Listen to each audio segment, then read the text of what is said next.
Esther chapter 6.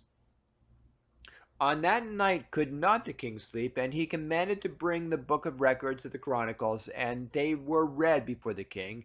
And it was found written that Mordecai had told of Bigthana and Teresh to the king's chamberlains, the keepers of the door, who had sought to lay hand on the king Ahasuerus.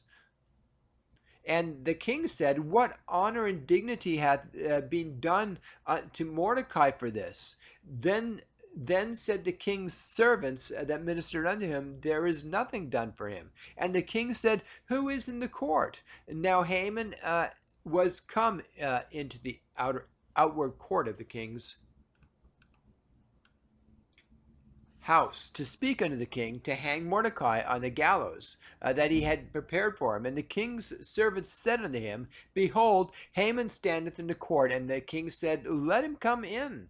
So Haman came in, and the king said unto him, "What shall be done unto the man whom the king delighteth to honor?"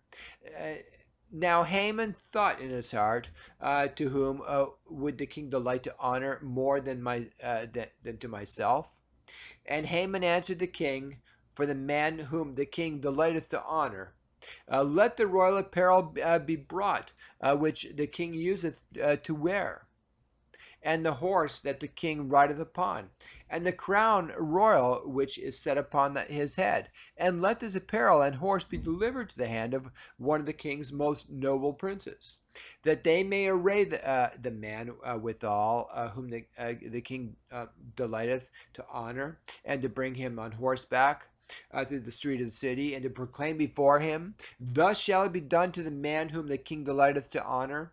Then the king said unto Haman, "Make haste and take the apparel and the horse, as thou hast said, and do even so to Mordecai, the king, the Jew that sitteth at the king's gate. Let nothing fail of all that thou hast spoken." Then took Haman the apparel and the horse, and arrayed Mordecai, and brought him on horseback through the street of the city, and proclaimed before him, "Thus shall it be done unto the man whom the king delighteth to honor." And Mordecai had again to the and Mordecai came again to the king's gate, but Haman hasted to his house mourning, and having his head covered. And Haman told Zeresh his wife and all his friends everything that had befallen him.